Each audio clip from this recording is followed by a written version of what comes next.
తెలంగాణ ప్రజలకు జలగండం తప్పదా? సాగు చేసే రైతన్న ఇక సాగిలపడాల్సిందేనా? ఆంధ్ర తెలంగాణ బోర్డర్ డేంజర్లో పడిందా? ఎస్, నిజమే. శ్రీశైల మల్లన్న సాక్షిగా అక్కడే ముప్పుంది. ఇది నేను చెబుతున్న మాట కాదు, పరిశోధకులు తెలిసిన పచ్చి నిజం. తెలుగు రాష్ట్రాలకు జలసిరులు, విద్యుత్ మెరుపులు పుష్కలంగా అందించే శ్రీశైలం డ్యామ్ దగ్గర డేంజర్ సైరన్ మోగుతోంది. ఎప్పుడు ఏ క్షణాన ఏం జరుగుతుందో అన్నది ఎవ్వరికీ అర్థం కాకుండా ఉంది. ఫలితం నిత్యం పర్యవేక్షణతో అటు ప్రభుత్వాలు, భవిష్యత్తుపై ఆందోళనతో ఇటు ప్రజలు ఉన్నారు. అసలు దశాబ్దాల చరిత్ర కలిగిన శ్రీశైలం డ్యాంకి ఏమైంది? ఎందుకింత ఆందోళన వ్యక్తమవుతోంది? దీనిపైనే ఇవాల్టి తొలి వెలుగు స్పెషల్ ఫోకస్.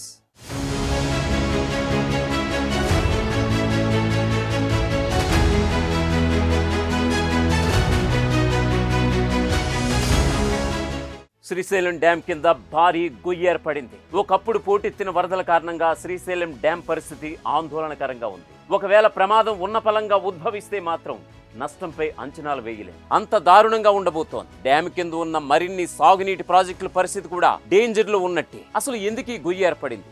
అసలు నిపుణులు ఏమంటున్నారో తెలుసుకునే ప్రయత్నం చేద్దాం.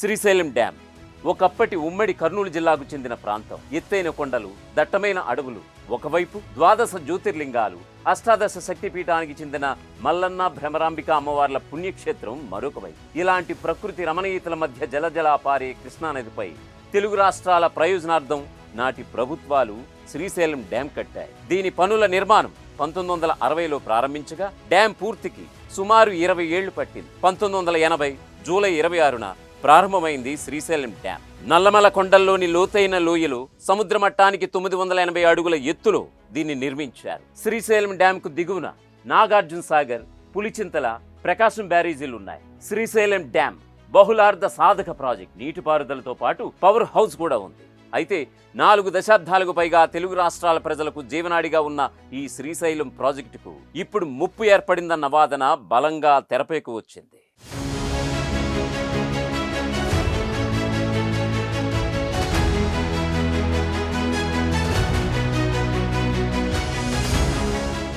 శ్రీశైలం డ్యాంకు తక్షణం మరమ్మతులు చేపట్టాలని, లేకుంటే పెద్ద నష్టం తప్పదనేది నిపుణుల హెచ్చరిక. కృష్ణా బోర్డు ఏర్పాటు చేసిన రిజర్వాయర్ల నిర్వహణ కమిటీ 3 ఏళ్ల క్రితమే ఈ విషయాన్ని తేల్చి చెప్పేసింది.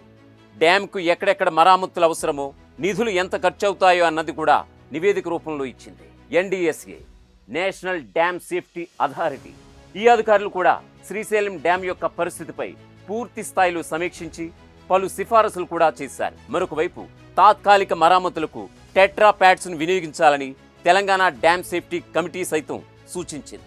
ఇంతకీ టెట్రా ప్యాడ్స్ అంటే ఏమిటనేగా మీ డౌట్? తీర ప్రాంతం కోతకు గురి కాకుండా ఏర్పాటు చేసే ఓ నిర్మాణ ప్రక్రియ.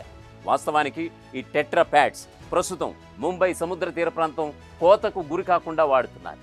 అట్లీస్ట్ ఇలాంటి టెట్రా ప్యాడ్స్ ఏర్పాటు చేసైనా ముందొచ్చే ముప్పును కొంతలో కొంతైనా అరికట్టొచ్చన్నది నిపుణుల మాట.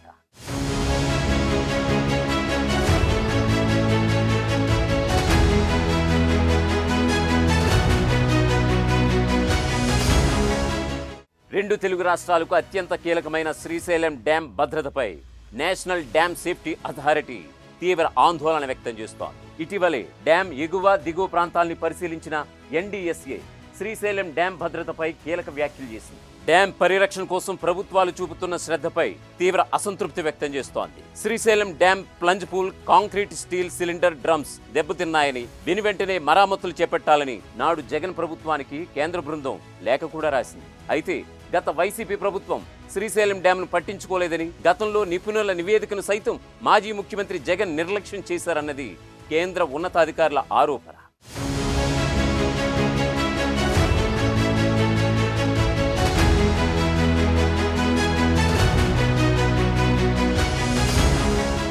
నేషనల్ డ్యామ్ సేఫ్టీ అథారిటీ హెచ్చరికలతో తెలుగు రాష్ట్రాల ప్రజల్లో ఇప్పుడు భయం మొదలైంది. అసలు డ్యాంకి ఇంత నష్టం వాటిల్లడానికి కారణం ఏంటనే దానిపై నిజాలు బయటపడ్డాయి. 2009లో పెద్ద ఎత్తున కృష్ణానది పోటెత్తడంతో భారీగా గొయ్యి ఏర్పడగా ప్రతి ఏటా వచ్చే వరదలతో ఆ గొయ్యి అంతకంతకు పెరగటమే రేపటి ముప్పుకు కారణమని తేల్చారు. బ్యారేజీ దిగువన 143 అడుగుల లోతులో 400 మీటర్ల వెడల్పుతో ఒక గొయ్యి ఏర్పడింది. పరిస్థితులు ఇలాగా ఉంటే మరోసారి భారీ వరదలే వస్తే డ్యాం పరిస్థితి ఏంటన్న భయం అధికారుల్లో సైతం కలుగుతోంది.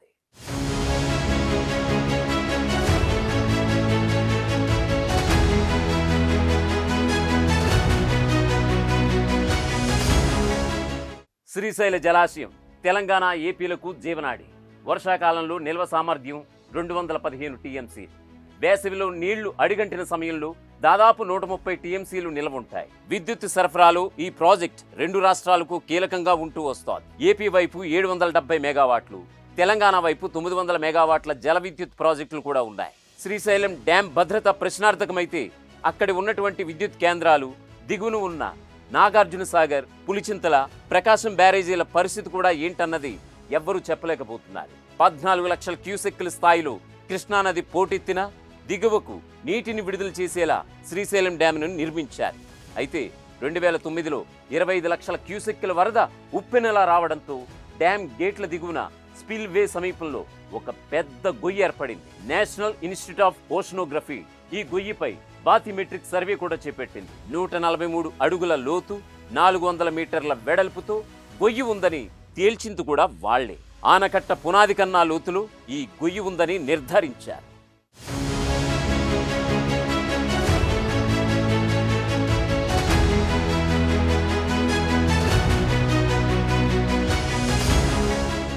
అధికారులు అంచనా వేసినట్టు నిజంగానే శ్రీశైలం డ్యాంకు ముప్పు వస్తే పెద్ద ప్రమాదం. ఆనకట్టుకు ప్రమాదం ఏర్పడితే డ్యాం నుంచి 25 లక్షల క్యూసెక్కుల భారీ ప్రవాహం డ్యాం నుంచి ఒకేసారి దిగువకు విడుదలవుతోంది. దీంతో దిగువన ఉన్న నాగార్జున సాగర్, పులిచింతల, ప్రకాశం బ్యారేజీల మనుగడ కూడా తీవ్ర ప్రమాదంలో పడడం దాదాపుగా ఖాయం.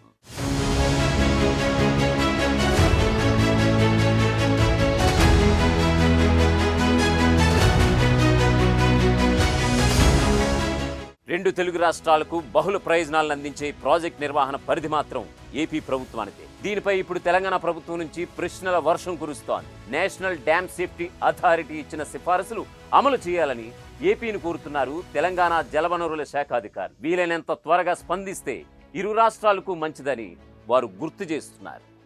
ప్రపంచంలో ఏ మూల ఏ క్షణం ఏం జరుగుతుందో వేగంగా తెలుసుకోవడానికి తొలి వెలుగు వాట్సాప్ ఛానల్ని ఫాలో చేయండి.